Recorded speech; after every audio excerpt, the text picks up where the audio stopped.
Welcome to the coffee table. I'm your host, Kingfish737, aka Mel. There's a lot we gotta talk about in the way of gaming. Back on the beginning of June 11th, and I would say before June 11th, Thursday, we had a lot going on. We had the Sony showcase that showed up, the Summer Game Fest showcase, the Xbox showcase.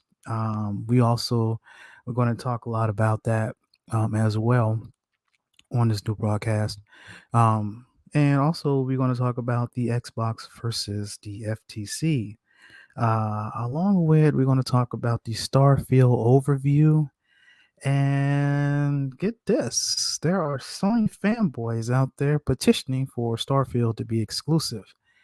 Yeah. You're not going to want to miss this here on this end. So we're going to definitely talk about it here. So first up, I want to get started definitely on the what happened with the showcases here. So Sony had their first showcase like Thursday on the 8th.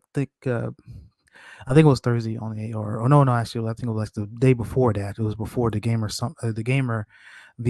Summer Gamer Fest with Jeff Neely, Keeley, sorry, when he did his, and so Sony did their deal. They had some great games that they showed, some pretty good games and everything like that. And in my previous podcast that I talked about on the Spotify podcast, I talked about how that the Sony uh, their showcase was decent, but it wasn't it wasn't like, oh my goodness, this needs to be a 10 out of 10. No, it wasn't like that. So it was, it was pretty interesting. The only thing that really saved it though was uh the Spider-Man showing. Spider-Man showing was beautiful. It was great. I enjoyed every bit of it, and I thought it was great. I mean, like, hey, Sony's got their hands on something coming up this particular holiday. So Spider-Man 2 is definitely going to be the thing to look out for on the PlayStation. Like I said, they had some things out there that was, pretty good, but the only thing is that they were missing was a lot of first party games. So like I said, um, Sony's uh, Sony showing, I probably would have given it about a 6.5, maybe somewhere 7 out of 10, somewhere around that range. I didn't see much of a first party showing, as as it would have been interesting to do. Um, from that on, then we had the Summer Game Fest that came out. They kicked it off pretty good with Mortal Kombat number one. Um, the, the fatalities. The fatalities in this thing is just incredible. Wow. It reminds me of playing it on the Super Nintendo back in the day when I just thought that Jax ripping people's arms off was bad. But the fatalities in this thing is just amazing. So it was it was very oh boy, it was hard. But it was good though. I love the fatalities in there. Nicolas Cage somewhat stole the show. His character to be in Dead by Daylight. Um, in there, they also had bards, I believe. They also showed the Path of Exile 2. There was a lot of games that was in there that I never expected or whatever like that. So it was that. And they also had showed a release for Spider-Man, which actually, let me go back to the PlayStation version. So PlayStation just showed a very good um gameplay of Spider-Man, but never showed the release. But Summer Games Fest showed the release of when it will come out, which will be later on this fall. So I was like, okay, that's kind of interesting how you would have two things showing up at once there. That's pretty interesting. How you, oh well, I was not told at once, but they kind of separated it to be that way. So I mean, hey, Summer Game Fest is just like the new E3. So it's coming. It comes around once a blue moon here.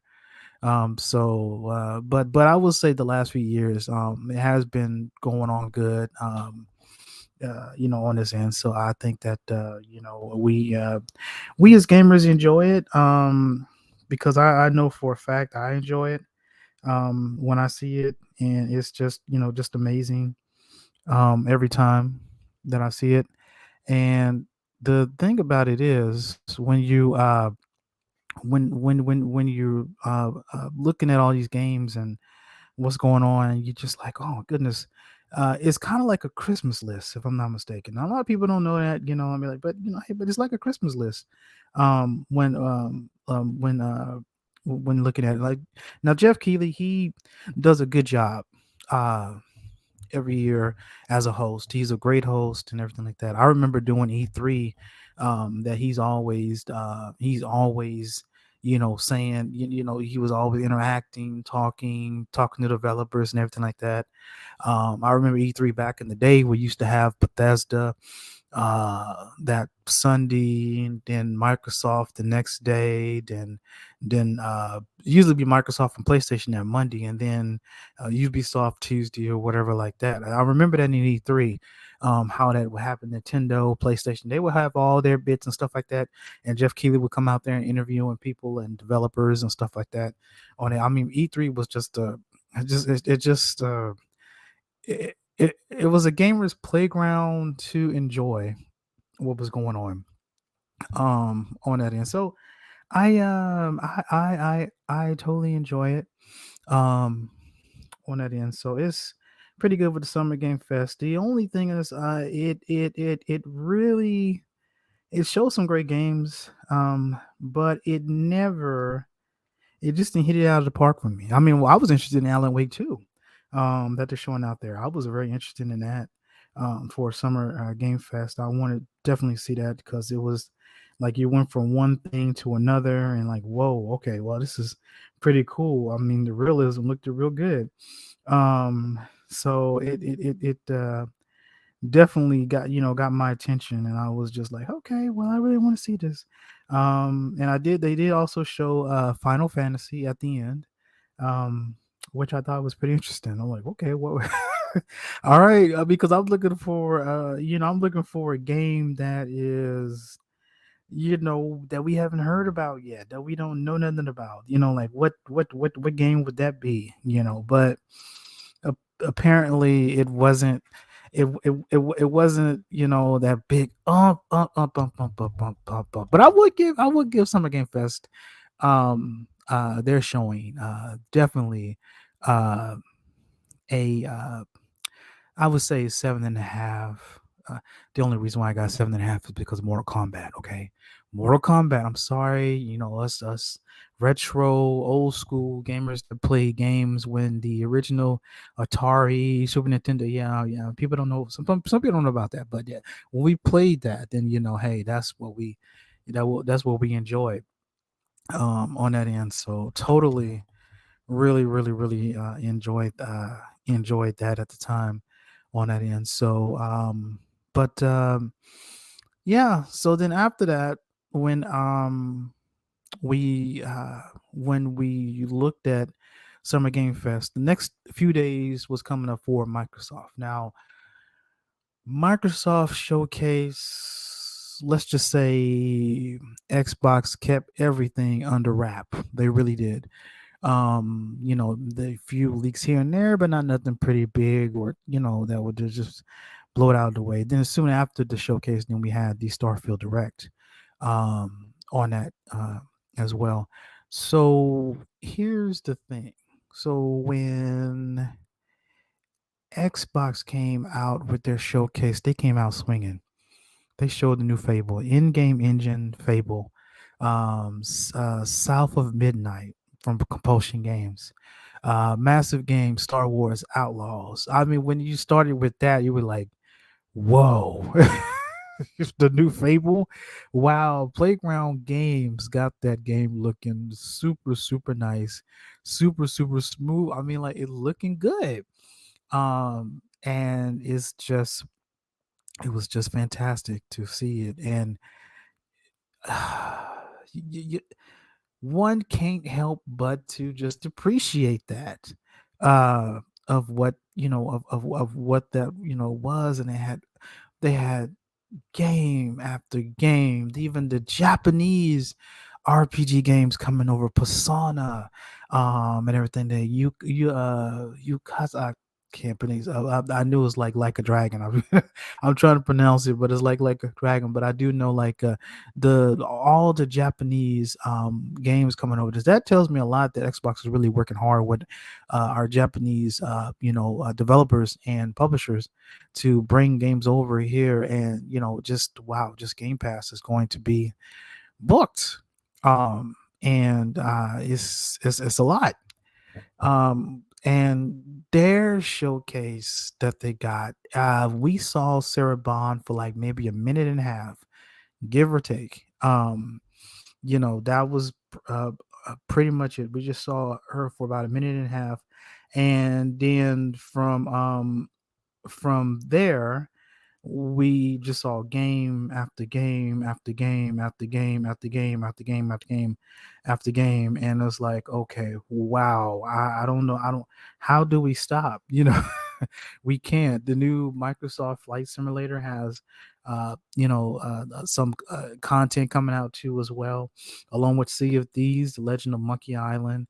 Wow, it's just it was just a lot. Then also too, what shocked me that I didn't expect to be there was Avowed. Wow, because I remember when Avowed was briefly showed at one of the showcases they had, and I just thought, okay, that was it. I didn't think that it would be it wouldn't be no more. That would have been it. But no, Avowed was actually showed, so that shocked me. But I was glad to see it. I'm glad to see gameplay and excited and hyped for it. And it's going to be very very very very great and very new to see that gameplay. I literally the entire showcase was beautiful. It was amazing. It was great. Then after that, they had the Starfield Direct. Now, in my mind, I'm thinking Starfield Direct is going to be between 20, maybe 30 minutes long. Starfield Direct was so much of a deep dive, a tons of information for 40 plus minutes. And Todd Howard and the Bethesda team kept me like really like, whoa, we got that. Whoa, we got that. Whoa, we got that too. We got that too. I just kept me interested. Um, the way Starfield looks, you can tell that they put their heart and soul into this game. I mean, you can tell that. You can tell that they put their heart and soul deeply in this game, and it shows. It shows that they put their heart into this. And I just the fact that you can be on a planet and you see a moon orbiting the planet that you're on, and you can go there and you can harvest resources, and things are procedurally generated. When you land on that, you don't know what you're going to expect, on that end. So you could be walking, and all of a sudden you come upon an abandoned mine, and then already there's space pirates that you got to take out or whatnot. And there's different factions and in there as well. You see the whole system to travel to. You have your grav drive that lets you warp speed and your ships. And really, what sold me on the game was the fact that um, that you could you any ship that you engage in, you can turn into scrap, which Zachary Wilson described. One of the developers at Bethesda described that. Um, and The fact that you can board a ship and take out the enemy and then take the ship and it's yours, and you can upgrade the ship as well and whatnot. I mean, like, wow. um that is pretty much it. I don't think I'm gonna take anybody's sandwiches, but would I would totally take the ship for what it is, and see what if I could do to upgrade it or scrap or whatever. We'll see how that goes. I may find a good ship that I want to do bounty hunting on, or maybe a bigger ship to do cargo missions. Or it's just amazing. I literally say that this game, Starfield, looks like it is going to be a game that is going to allow you to be so immersed in it to the point that, now, don't, granted, I'm not taking away from people that wants to do the storyline, and they want to go with the storyline. They wants to do everything in the storyline. They want to, they want to finish it within 30 plus. I'm not saying anything about that. I am all for that. Now, look, being this is a gaming channel, whatever game you play on whatever platform you enjoy, look, uh, plus plus A plus superior, whatever. I'm all for it. I'm all for that. Please, I am not trying to persuade you to do anything, but and how you play, that's totally up to you. I want you to play the way you want to play. um so if you want to finish the whole storyline, then come back and do side me, that's you. But I know me, I'm going to be so immersed in the thing. I'll probably do like my main mission, and I'll probably just explore some planet, mine some stuff, set up my outpost, fly around, engage with some ships, shoot it. Then I may do another part of the storyline or something like that. I can pretty much say that it's probably going to take me months to even get halfway to the story. It's probably because I'm going to be so immersed in it. I'm going to be uh be looking around my surroundings and be like, okay, what about this? Oh, wait a minute, I didn't see this over here. Let me go over here and see about that. Oh, wait a minute, there's a cave over here. What's in this cave? I- you're going to be so immersed in the game to the point you make it to storyline, you may not, and then of course they're going to be throwing content in there, and they're going to also mod the games as well. They're going to mod Starfield. Modders do an amazing job when they mod stuff. I I want to see. I am curious to see if they're going to mod Star Wars like on here. This would be amazing if they mod if they mod Star Wars on here. That's going to be truly amazing if they do Star Wars, the Death Star, that kind of stuff. That's going to be amazing. Wow. I don't know what else to say with Starfield. I was just blown away by it. And like I said, when they showed Starfield to us 40 plus minutes into it, you were you were just blown away by it. You were just blown away by it, and I was blown away by it big time. And I never expected anything like that. I mean, it was just so beautiful to see that, and I'm looking forward to it. September um, is a ways off, but it will eventually get here before we know it. Um, and September 6th is when the full launch of the game comes out. Now I'm going to be honest with you. If you got one of the early access editions, or definitely the Constellation edition. The Constellation edition is the one with the watch. That sold out like less than what, maybe 2 hours after the showcase ended. Yeah, could not find any. I know it's $300, but I just wanted to see was it still any in there. I even checked before getting on the broadcast. It was still sold out in places like Best Buy, Amazon, Walmart, places like that. So yeah, so could not get on to that. So that's going to be interesting. Um so we're going to go into a we're going to go uh and we're going to shift gears in just a moment to the FTC, the ABK deal. We're going to talk about that a little bit briefly. So I just want to take a short little break, and then we're going to be right back, and we're going to talk about Xbox versus the FTC, the ABK deal, what's going on. Then after that, we're going to definitely talk about Sony Fanboys. Now, listen. I love games. I love Xbox. I love PlayStation games. I love Nintendo games. I love PC games. I love games all around. But when you say that your particular system is superior to somebody else, you're a fanboy. Uh just just saying you are a fanboy. And if you're to the point that you're willing to want to fight somebody because your system is better than yours, you're a toxic fanboy. I'm just calling it like I see it. But I would say this. I think that gaming is superior than any system there is. Gaming is superior than any system. So I am a gaming fanboy. So I love games. I want you to enjoy games and enjoy yourself.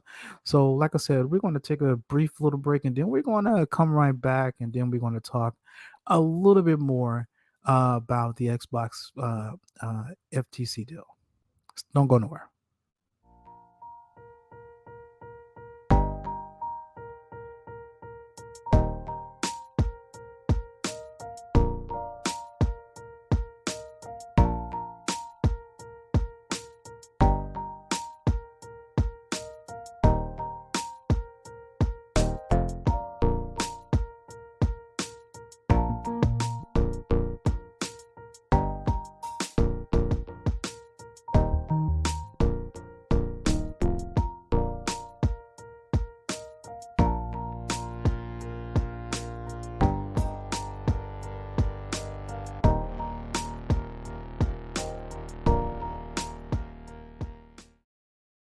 All right, welcome back, welcome back, welcome back. All right, so this is what I want to get into here: the Xbox versus the FTC, Federal Trade Commission. As I spoke about in my previous podcast on Spotify, that I mentioned that at the beginning of last year that Xbox had the money back to put up $70 billion to purchase Activision Blizzard King, and from here on out, it went through a lot scrutiny for the deal or whatever like that. Regulators, and I think of over 37 of close to 40 countries have approved the deal. One big one, the EU, approved it as well. In fact, the EU actually pushed it to say, hey, listen, it would be great because it'll be good for competition. So we'll definitely want to see that it pushes competition. Even there's a lot of people on all sides, from Nintendo, PlayStation, PC develop all of there's even pushing for this because they believe that this be good for all the developers and also for competition. I want competition to be pushed too as well.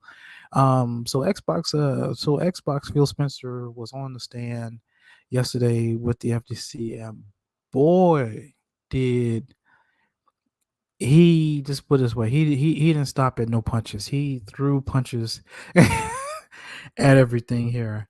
In fact, when the FTC lawyer was asking questions, there were times where Judge Coley, cut off the FTC's questions and like, look, I don't need that. And the judge even asked, Phil Spencer said, "All right, can you assure us today?" I'm paraphrasing what she said. "Can you assure us today that you will not take Call of Duty off of PlayStation?" Phil Spencer said, it is not our intention to take it off of any. We're not going to take it off any. We're not going to do it." And Alexa, I'm paraphrasing this here. Mainly what he boils down to says it would be bad for business. It would be bad for the Xbox brand if we did something like that. And but Phil's a stand-up guy. I mean, Phil Spencer's a stand-up guy, and he's really sticking to his word that I mean, if Phil Spencer did not want the Call of Duty to be on any other platform, he would not be out there making deals with different cloud companies such as Boosteroid, Nvidia GeForce. Now he's making deals with them, bringing Xbox games and also bringing the Game Pass games and all of that to people to enjoy to play the games anywhere. So why not bring the Call of Duty on this end? So no, what was damning was that the Sony CEO of PlayStation, Jim Ryan, he wrote a letter. Like I said, this is just me paraphrasing it here. I can't just go word for word with everything because this would be at least about a 3-hour podcast if I did. So I'm not trying to do that. I know y'all got things to do in your day, then listen 3 hours to this. But so he literally he was telling everybody. He said, "Well, listen, um, you know, it,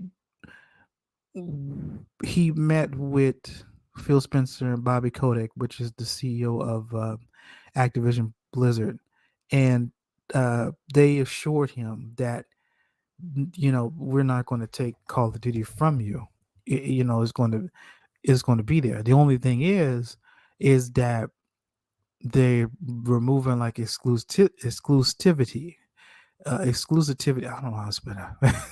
Put it like this: if there's an exclusive skin for PlayStation and PlayStation only, that won't be it. If there's an exclusive skin for a particular weapon or whatever like that, it will be across the board, whether it be on PlayStation, Xbox, GeForce Now, whatever. It will be that particular skin across the board. They're just getting rid of that. They because honestly, I could see why, because you wouldn't want it to have it to where one particular brand has this beautiful skin or whatever like that, and another brand doesn't get it because they're not on that platform, and it's just, that's just not it. So, um, but when this started, Phil and others from Microsoft reached out to, Jim Ryan, and it just pretty much assured him that, hey, we're going to do right by you. And at first, Ryan was okay with that. Now he went all around Brussels and all over the place and everything like that, talking about it was going to be bad for business and whatever like that. But the email showed that he was okay with that at first. So it's a lot coming out in the FTC that you didn't know about. We didn't know. We didn't know that when Xbox purchased Bethesda, that the Sony studios were looking to keep Starfield, wanted to have Starfield exclusive only to PlayStation. Nobody else gets it, only exclusive to PlayStation. So that's the reason why Phil Spencer dropped the money bag, getting Bethesda on that end. And also, too, that was a great thing because Starfield is basically what Todd Howard's dream of doing. Starfield was actually before Morrowind. So I think back in what, 2002, 2000, somewhere in the range. And but the thing about it is, if Bethesda was independent by themselves or whatnot, Starfield just from my understanding from listening to other journalist, Starfield could have bankrupted the company, but this reason why Xbox came along. I mean, like, hey, listen, we got you. Here's like unlimited resources. Have at it. Do what you got to do. Polish this game. Make it the best that you possibly can, or whatever. Have at it, and that's what it is. And that's exactly what Xbox does. It brings studios underneath its wings. It tells them, say, hey, we give you unlimited resources, unlimited this, unlimited that. Go for it. Have at it. That's the thing. And and you want that in a company to just have their thing and to enjoy themselves. So wow. It was pretty damning. In fact, there was one point that Phil Spencer had to say, and I'm going from Tom Warren, um, uh, from The Verge.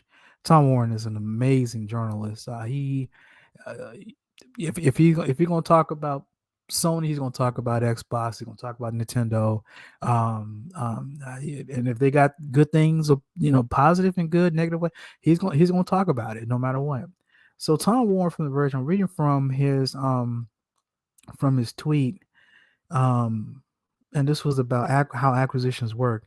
So the FTC lawyer was saying that now you have a $70 billion upfront payment that you're making for Activision, right?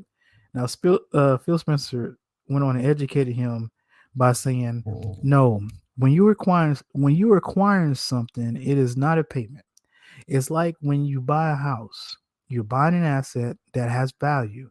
So it's really a transfer of cash into an asset called Activision that you believe retains the value that you acquired. So to try and characterize the 70 billion as somehow spent is incorrect.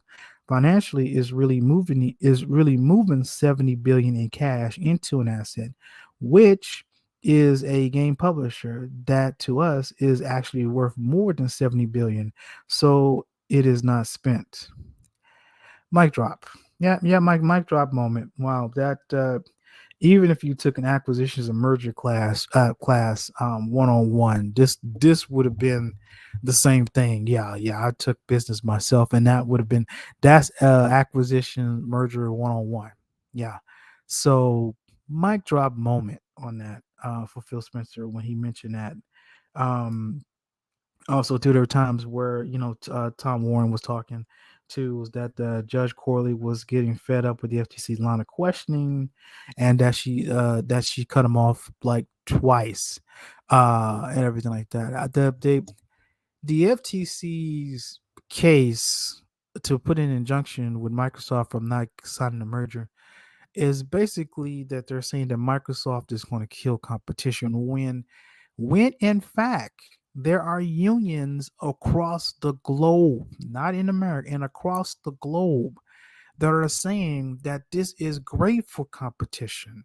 Okay, I feel like I have to have a business class every time I talk about this. I feel like I do.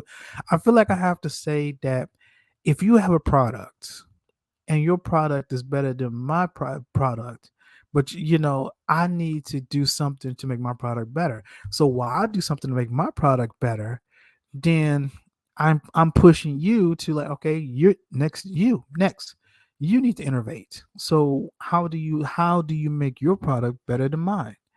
And so this is basically what it is. Sony has been the market leader for years and years and years to come. Literally, they have marketed the PlayStation years. They have got exclusives on PlayStation years, this, that, and the other, all that. Yeah, all of that on PlayStation. So now, and there were times when you had the other side of PlayStation that says, well, your Xbox needs to compete. Okay, fine. Xbox competes. They buy Bethesda. They cried about that. Now, guess what? Then we buy Blizzard, King, and now they're crying about that. So, okay, when you buy Activision, Blizzard, and we're crying about that, how it's going to hurt competition. Okay, so first of all, you said you want us to compete. Now, next, you're saying that I'm going to kill competition. How? How? If you have a better product than me and you're number one, I mean, Xbox, if you look at Xbox is like number three or number four. If you look at it, even the head CEO of Microsoft is said that, hey, let us compete. If you want us to compete, let us compete. And there's nothing wrong with trying to compete, but it is a two-way. It is a double standard, because when you have Xbox tries to compete, is wrong, is bad. But then when PlayStation competes and does everything by studios left and right or whatever like that, definitely like they did Bungie. Oh, it's a great thing. Oh, it's Christmas. Oh, it's gonna be wonderful. Like, yeah, okay, whatever. Um, I'm really tired of journalists, picking a side when it comes down to game. Not just not if one party's doing something wrong, then it should be blasted for all parties. If that's just the way it should be. Not where, like, oh well, it's wrong. That's in the story. Oh, you did something wrong. And I said, no, no. If it's wrong for one part, it should be wrong for the other part. That's the way I look at it on that end. So, but yeah, so that is pretty much how that's going with the FTC. What I would say that Xbox, Sarah Bond, uh, Pete Hines, Phil Smith, all of them are holding their ground. And we gamers on both sides of the aisle, I'm talking gamers, not fanboys. We gamers on both sides of the aisle, all across the board, unions across the board, are loving it. That because the FTC really doesn't have a case, they want to say that, and the meat of it is basically what's Call of Duty. You could tell the FTC never played a game. You could tell they never played a game. I mean, you basically your entire argument is that Xbox is going to take Call of Duty off of PlayStation when Phil under oath and swore before the judge that he is not going to do that. That is not his intention. That is not that will crucify Xbox if they do anything like that. And it's swore under oath. So, and the thing about it is, if you swore under oath like that, and then you go back on your word, then FTC can go after you for that. But I know from what I know, Phil Spencer is a stand-up guy because even when he wanted to bring the games over to Steam, their management told Phil, no, you know what, we don't have to sign anything because you're a stand-up guy. When you say you're going to do something, you're going to do it. We believe you, and that's it. So it's good to be in a world where your word is your bond. So and that's a good thing. So that is basically it with the Xbox and FTC. So wow. But like I said, they're standing the ground, looks great, looks wonderful. I can't wait to see more of this. And hopefully this deal gets this deal gets done pretty soon here. So I hope so about that. But yeah, please check out if you're on Twitter, check out Tom Warren, TomWarren, Tom Warren at The Verge. His tweets. He's covering this like big time because I wow. You see, it was incredible. Even they brought somebody from Stadia who actually became a character witness and provided more ammunition for Xbox on that end.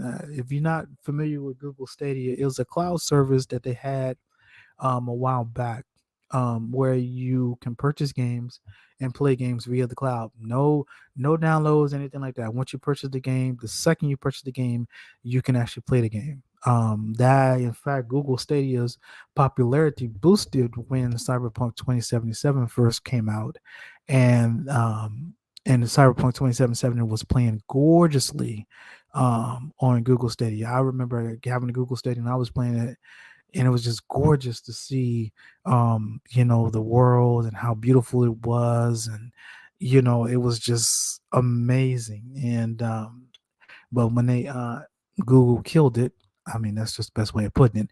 Google killed it, and but it would have Stadia would have been great if it would have capitalized on marketing and capitalized on the Cyberpunk 27, because when Cyber 2077 came out, it wasn't good for the old consoles and things like that. It was bad. It was a bad launch for most of the consoles, and but on the Google Stadia and the streaming, they were enjoying it. So it was beautiful on that end. So, but hey, it it shows it shows that.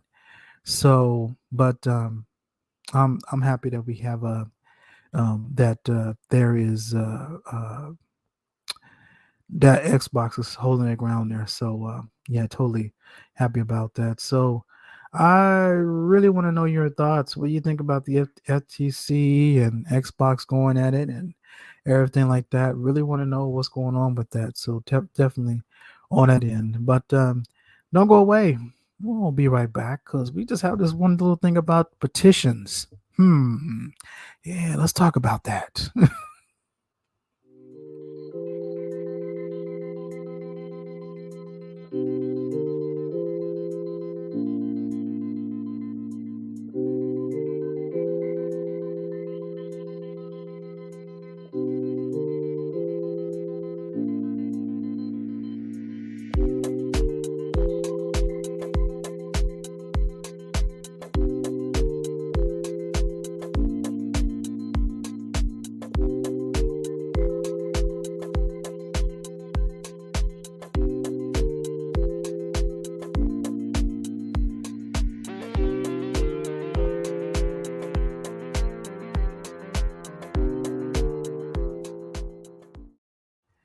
All right, welcome back. Welcome back. All right, so I talked about Starfield for the greatest length of this podcast here.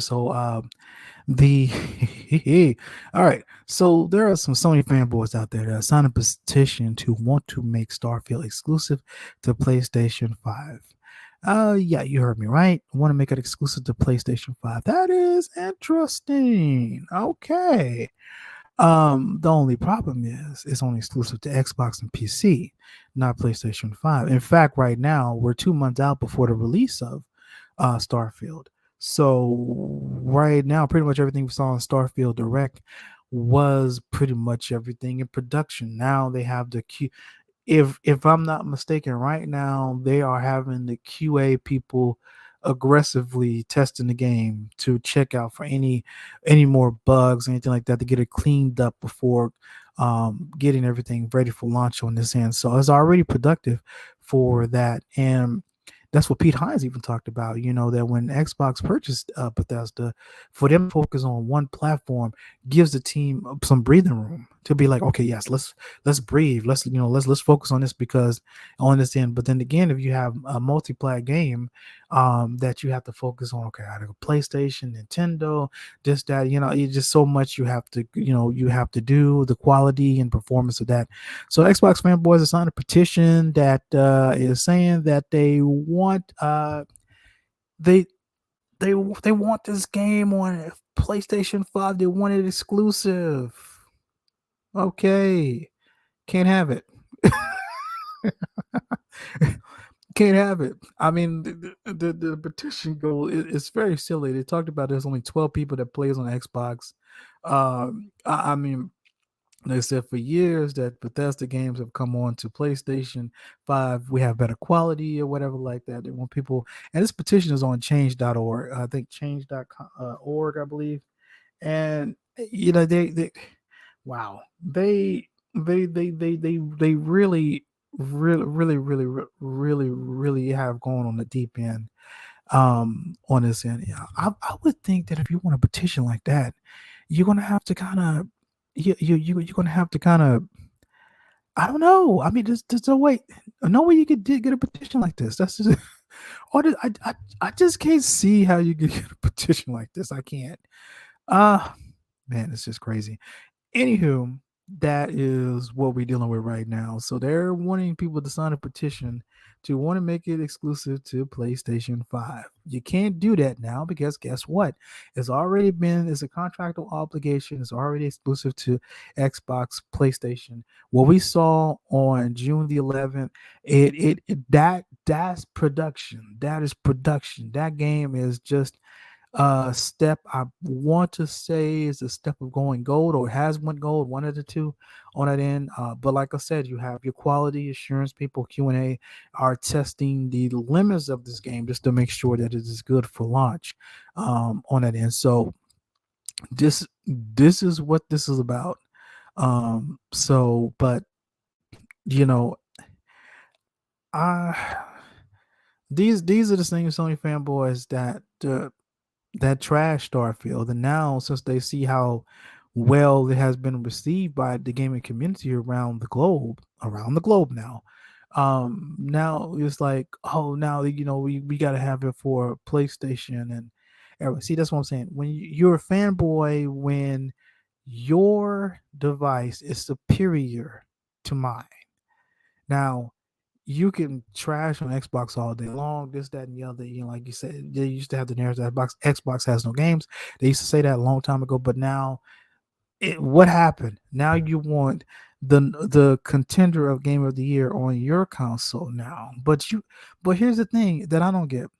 I don't see Xbox people petitioning for Spider-Man 2 on Xbox. Just saying. It's a double standard. Believe me or no, it's totally up to you. So is definitely a double standard both ways around on this end. So fanboys for you. That's all I can say. All right. So this is gonna wrap this up right here, right now. I appreciate you all for listening in, for hear about the coffee table. Once again, my name is 77. and aka Mel. So, like I said, it's been a joy and honor to talk to you all today. So, yeah, again, we talked about the game showcase ratings today, Xbox versus the FTC, Starfield overview, and the PlayStation fanboys wanting to put Starfield on PlayStation 5 to be exclusive. Yeah, okay. I am hoping you're going to have a great rest of the week here on this end. I just want you all to remember, please, we're still on this earth. We all have to be with one another. So, please be kind to one another. Please be gentle with one another. And, like I said, we're still here. So have a great week, everybody. And thank you for joining the coffee table. And please be safe out there.